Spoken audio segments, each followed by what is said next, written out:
আলী কাঁদছো কেন? হুজুর আসরের নামাজ ছুটে গেছে। আলী নামাজ পড়বা? হুজুর সূর্য ডুবে গেছে। আলী পড়বা? হুজুর সূর্য ডুবে গেছে। এ আলী পড়বা? হুজুর যদি পাই তাহলে কেন পড়বো না? সুবহানাল্লাহ বলেন। যদি আসরের নামাজ পুনরায় পাই আমি তাহলে কেন পড়বো না?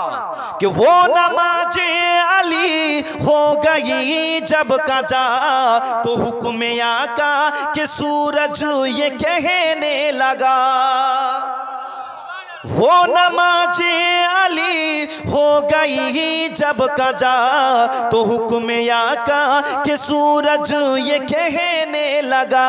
ए अली तुम नमाज तो भी कर लो अदा, ए अली तुम नमाज तो भी कर लो अदा।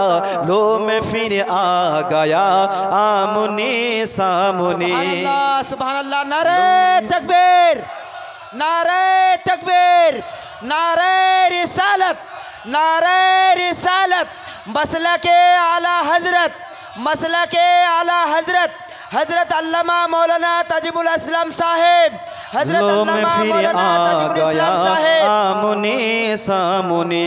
लो मैं फिर आ गया आमने सामने। পৃথিবীর কোন মানুষ সূর্যকে পুনরায় উঠায় নাই পশ্চিম দিক থেকে, তবে আমাদের নবী পশ্চিম দিক থেকে সূর্য উঠিয়েছে। শায়ের বলছেন কে सूरज उल्टे पाओ पलटे चांद इशारे से हो जा अंधे नजदीक देख ले कुदरत रसूलुल्लाह की। আমাদের নবী পুনরায় পশ্চিম দিক থেকে সূর্য উঠিয়েছেন। ও মুসলমান বাবাজি ভাই, ইব্রাহিম আলাইহিস সালাম বললেন নমরুদ তুমি নিজেকে খোদার দাবি করো, একবারের জন্য সূর্যটাকে পশ্চিম দিক থেকে উঠাও। মুসলমান বাবাজি ভাই, নমরুদের মুখে কোনো কথা নাই।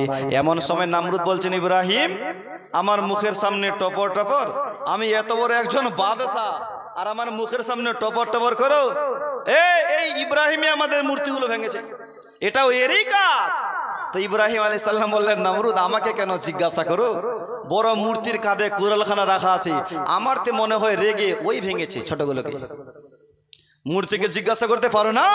যার পূজা করছো তাকে জিজ্ঞাসা করো, আমাকে কেন জিজ্ঞাসা করো?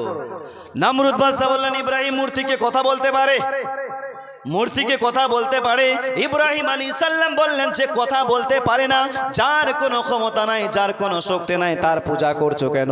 এক আল্লাহর পূজা করো আর আমাকে তার পয়গম্বর বলে মেনে নাও। ও মুসলমান বাবাজি ভাই, তখন নমরুদ বাদশা বললেন ইব্রাহিম আমার মুখের সামনে টপর টপর, একে জেলখানা বন্ধ করো, আমার মুখের সামনে টপর টপর করে জেলখানা বন্ধ করো। ইব্রাহিম আলাইহিস সালামকে জেলখানায় বন্ধ করে নমরুদ বাদশা নিজের ওজির খদ্দামদেরকে নিয়ে পরামর্শ করে যে ইব্রাহিমের সঙ্গে কি করা যায়। তো লোকেরা বললেন হুজুর সে আমাদের মূর্তিগুলো ভেঙেছে, ওর তো একটাই শাস্তি হওয়া দরকার, ওকে আমরা জিন্দা আগুনে জ্বালিয়ে দেব, ওকে জিন্দা আগুনে পোড়াবো। নমরুদ বাদশা বললেন এটাই ফাইনাল ডিসিশন, ওকে জিন্দা পোড়া হবে। তোমরা সবাই খড়ি জমা করো, চার দেওয়ালে একটা জায়গা বানালেন, খড়ি জমা করো, কয়েক মাস ধরে আগুন জ্বালো, আগুন কমপ্লিট।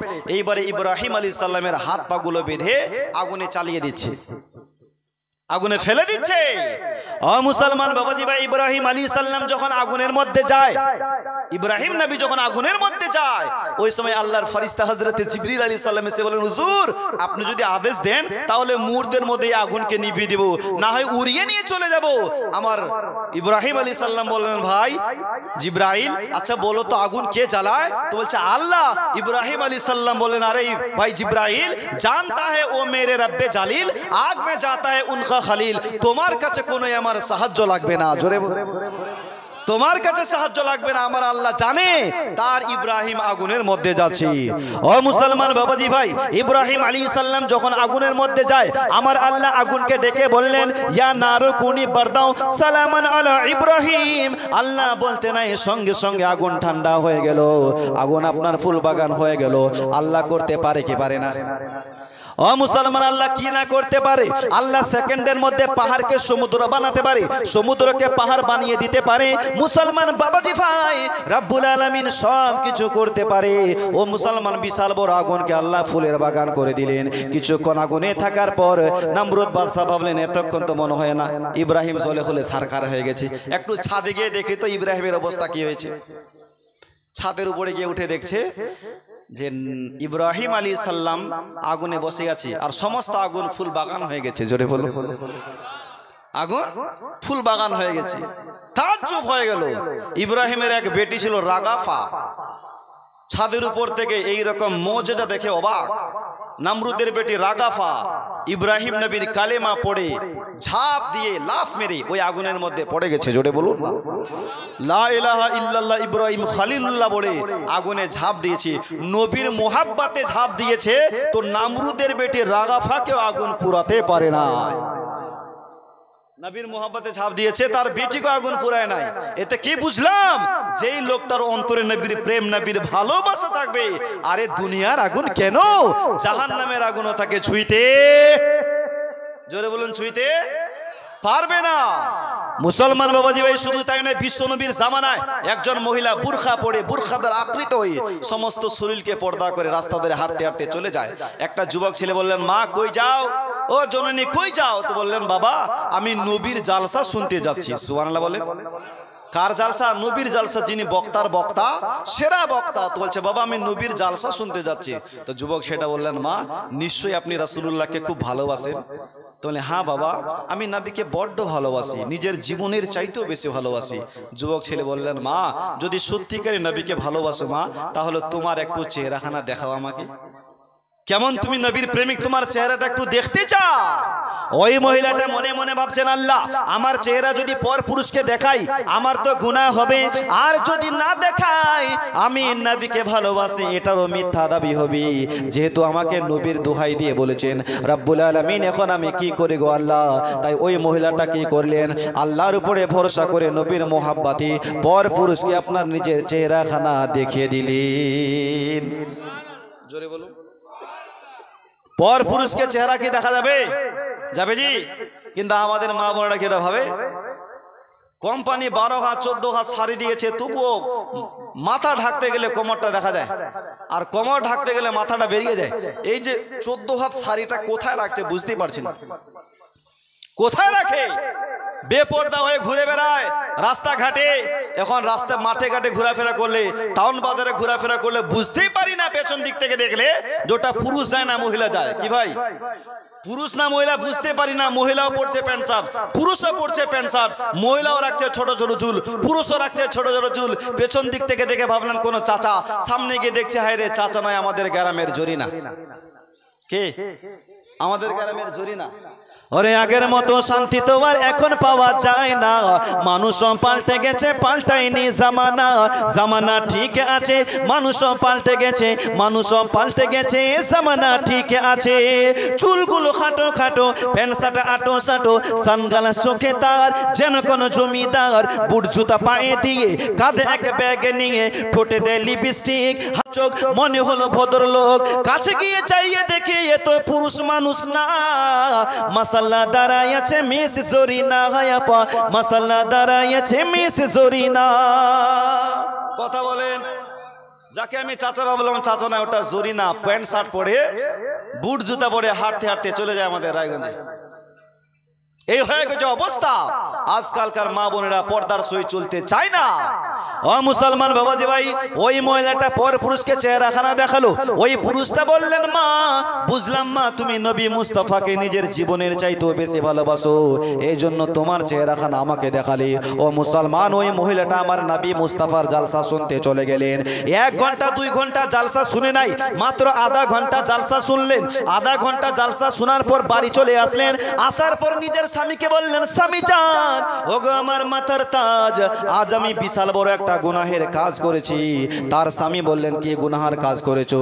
মুসলমান বাবাজি ভাই, মহিলাটা তখন বললেন, স্বামী জান, আজ আমি রাসূলুল্লাহর জালসা শুনতে যাচ্ছিলাম। রাস্তায় একটা যুবক ছেলে আমাকে নবীর দোহাই দিয়ে বললেন, মা নবীকে ভালোবাসো, তোমার চেহারাখানা দেখাও। স্বামী গো, আমি নবীকে ভালোবাসি, তার প্রমাণটা দেওয়ার জন্য পর পুরুষকে চেহারাখানা দেখিয়ে দিয়েছি। এটাই হচ্ছে আমার সবচাইতে বড় গুনাহ। তার স্বামী কথাটা শোনার পর চুপচাপ ঘরের ভিতরে গেল। ভিতর থেকে 2খানা জিনিস বের করে আনলো, কোদাল আর বেলচা। বাড়ির সামনে বিশাল বড় একটা গর্ত খুদে ওখানে অনেকগুলো খড়ি জমা করলো, খড়িতে আগুন জ্বালালো। আগুন জ্বালার পর বলছেন, বিবি ওই যুবক ছেলে তোমাকে বলেছিল নবীকে ভালোবাসো, তাহলে চেহারাখানা দেখাও, এই জন্য পর পুরুষকে তুমি চেহারা দেখিয়েছো। বিবি এখন আমি তোর স্বামী বলছি, নবীকে ভালোবাসো। সত্যিকারে যদি নবীকে ভালোবেসে থাকো, তাহলে এই আগুনের মধ্যে ঝাঁপ দিয়ে প্রমাণ করতে হবে। দেখি কতটা ভালোবাসা। ওখানে রাখ।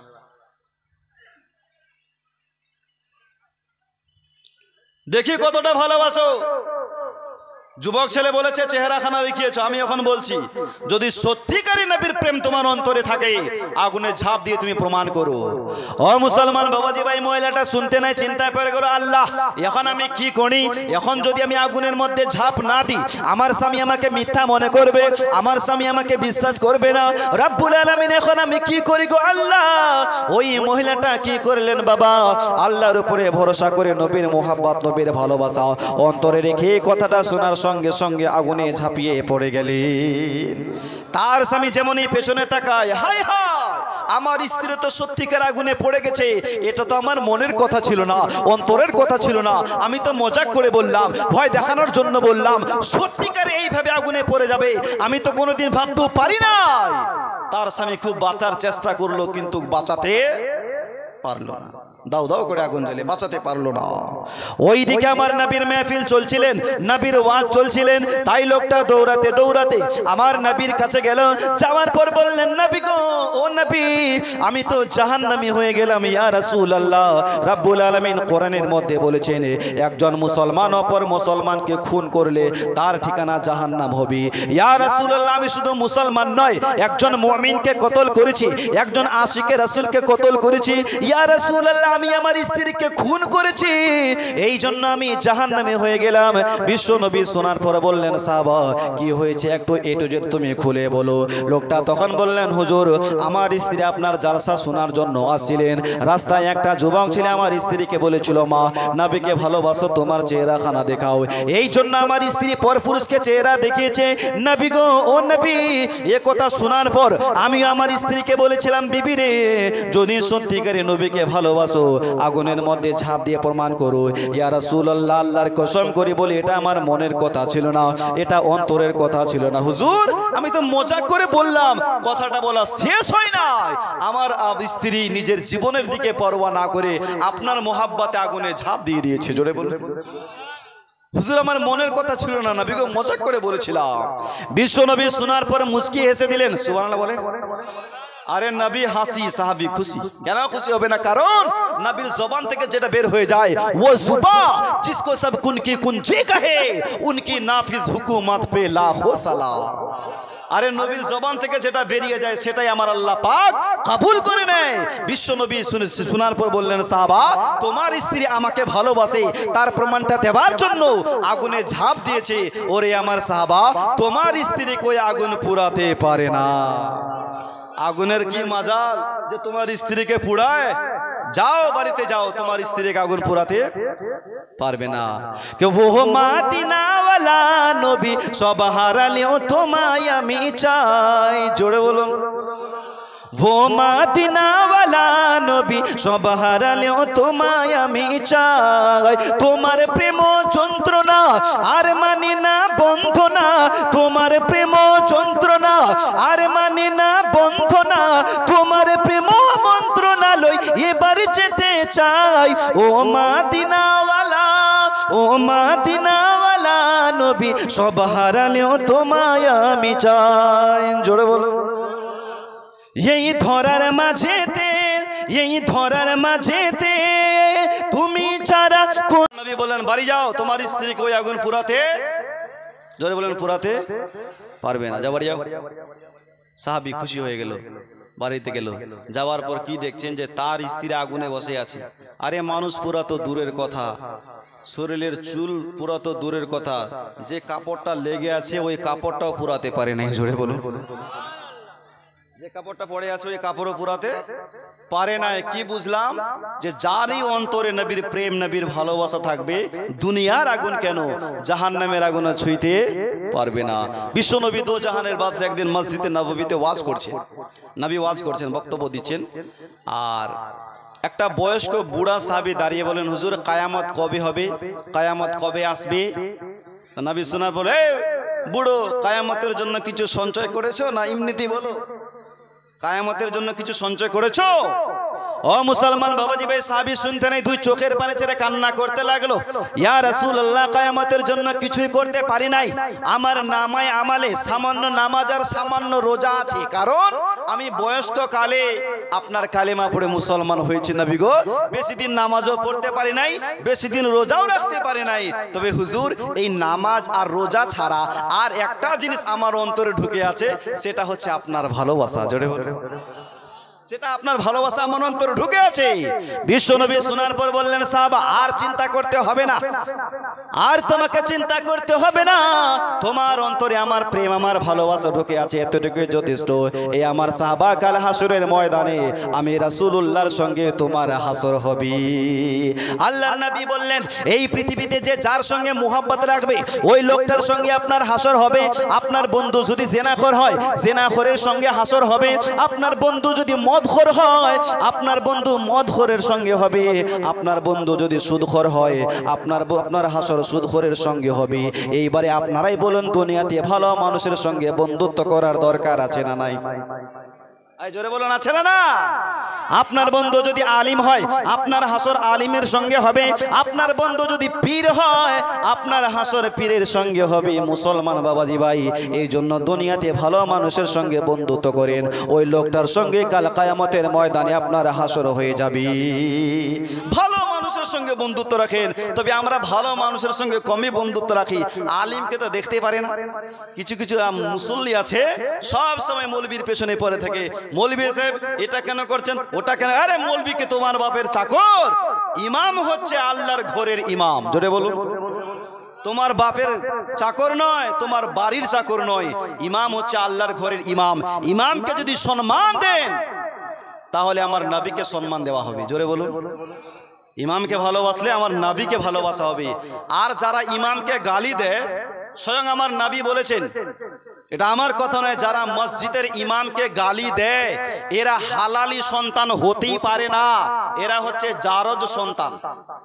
কি সন্তান জি? যারা মসজিদের ইমামকে গালি দেয় ওরা জারজ সন্তান। আমার নবী মুস্তাফা ছিল মসজিদে নববীর ইমাম, মসজিদে নববীর ইমাম। একদিন নবীকে আমার গালি দিল, ওয়ালিদ বিন মুগীরা, আব্দুল্লাহর ছেলে, তুমি পাগল। আমার নবীর মন খারাপ হয়ে গেল। আল্লাহ ডেকে বলেন, হাবিব মন খারাপ করিও না, ওয়ালিদ বিন মুগীরা তোমাকে পাগল বলেছে। হে নবী, তুমি পাগল নয়, ওয়ালিদ বিন মুগীরার ভিতরে 10টা খারাপ গুণ আছে, আমি আল্লাহ এখনো প্রকাশ্য করে নাই। নবী এখন তোমাকে গালি দিয়েছে, আর দেরি নয়, এখন আমি আল্লাহ ওর 10টা গোপন তথ্যকে ফাঁস করবো। সুবহানাল্লাহ বলেন। আমার নবীকে গালি দিয়েছে না, ও একটা মিথ্যুক, ও হারামখোর। নবী জানো, ওয়ালিদ বিন মুগীরা একটা জারজ সন্তান। সুবহানাল্লাহ বলে। ওয়ালিদ বিন মুগীরা ও জারজ সন্তান। ওয়ালিদ বিন মুগীরার কথা শোনার পর বাড়িতে গেল, যাওয়ার পরে নিজের মাকে বললেন, মা আমি কি জারজ সন্তান? মা বললেন, বেটা কে বললো তুমি জারজ সন্তান? তো বলছে আব্দুল্লাহর ছেলে মুহাম্মদ বলেছে। মা শোনার পর বললেন, বেটা যে আব্দুল্লাহর ছেলে মুহাম্মদ কথাটা বলেছে 100% সত্য কথা বলেছে, তুমি আসলে জারজ সন্তান। এই কথা শোনার পর গ্রামের সমস্ত লোক বলছে, ওয়ালিদ তো জারজ সন্তান, ওয়ালিদ জারজ সন্তান।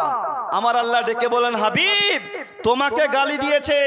আর যারা এই পৃথিবীর ইমামকে গালি দেয়, মসজিদের ইমামকে গালি দেয়, বুঝে নিতে হবে ইমামকে গালি দেওয়া মানে ওর ভিতরে নাপাক পানি আছে। মুসলমান বাবাজি ভাই, ও জারজ সন্তান, হালালি সন্তান হলেও মসজিদের ইমামকে গালি দিতেই পারে না। তো মুসলমান বাবাজি ভাই, ভালো মানুষের সঙ্গে বন্ধুত্ব রাখেন, আলিমের সঙ্গে বন্ধুত্ব রাখেন, এই আলিমই আপনাকে জান্নাতে নিয়ে যাবে।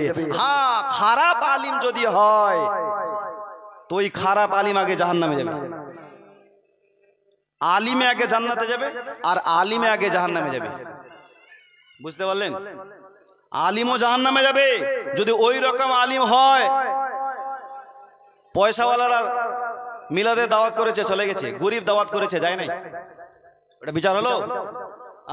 তোমার কাছে কোটিপতি আর গরিব দুটাই এক। কি ভাই, তোমার সামনে কোটিপতি আর গরিব যে ভিক্ষা করে খায় দুটাই তোমার কাছে বরাবর। পয়সাওয়ালার বাড়িতে তুমি গেল আর ওই গরিবের বাড়িতে গেলে না, আমার কাজ আছে, ওই আলিমের হিসাব হবে। মুসলমান বাবাজি ভাই, তো আপনারাও আলিমকে ভালোবাসবেন, আলিমও আপনাদেরকে ভালোবাসবে। ওই আলিমের সঙ্গেই কাল হাসরের ময়দানে আপনার হাসর হবে। একটু মোহাব্বতে বলুন সুবহানাল্লাহ, আরো জোরে বলুন সুবহানাল্লাহ। মুসলমান বাবাজি ভাই, তো এই যে আপনারা জালসার আয়োজন করেছেন, এই ঈদগাহটা না, ঈদগাহে প্লাস্টার হবে, প্লাস্টার ঈদগাহে প্লাস্টার হবে। এই শাসন প্রধান পাড়ার মানুষ খুব ভালো মানুষ, আমি এর আগেও এসেছিলাম 2-3 বছর আগে এই জায়গাতে এসেছিলাম। তবে এখানকার মানুষ বড্ড ভালো। তো যেহেতু এটা আপনার প্লাস্টার হবে, এই প্লাস্টারের জন্য একজন কোন, হ্যাঁ ঢালাই হবে, এই ঢালাইয়ের জন্য একজন কোন মার্দে মুজাহিদ আশিকে রাসূল, আমার নবীর প্রেমিক, নবীর মুহাব্বতি, আমি আগেই বলেছিলাম যে যার সঙ্গে মুহাব্বত রাখবেন ওই লোকটার সঙ্গে আপনার হাসর হবে। আমার নবী মুস্তাফার মুহাব্বতে একজন পারবেন 1 টলি গিটি দিতে, গিটি পাথর পারবেন ভাই? দেখি তো একজন কেউ হাত উঠান তো, যে মৌলানা সাহেব ঢালাইয়ের জন্য আমি 1 টলি পাথর দিব, পারবেন? একটা পুণ্যের কাজ কেউ করতে পারবেন নিজের মা বাপের জন্য? একজন মারতে মুজাহিদ দেখান। হবে না ভাই? একটা লোক দেখান, আমি সময় নষ্ট করব না, আমি আমার ওয়াজের দিকে চলে যাব। তবে একটা লোক পারবেন না? কুতুবউদ্দিন খাতারা ঢিয়ান ভাই হবে না একটা লোক? 1 টলি পাথর আপনি নিজে কিনে আনবেন, হবে না এরকম একটা লোক? এই জায়গাতে নামাজ পড়া হবে, আপনার জন্য দোয়া করবে, আমরা মরে যাব আমাদের আওলাদরা দোয়া করবে, আপনার কবরে সওয়াব পৌঁছাতেই থাকবে। ও মুসলমান বাবাজি ভাই, এটা হচ্ছে সাদকায়ে জারিয়া। মরে যাবেন কাল কিয়ামতের সকাল পর্যন্ত আপনার কবরে সওয়াব পৌঁছাবে। একজন কেউ পারবেন না হাত উঠিয়ে বলতে? মাওলানা এই 2 জন হাত তুলেছে, কি কি নাম? আব্দুল হক, কি নাম বললো? 2 ভাই, সুবহানাল্লাহ, নারে তাকবীর।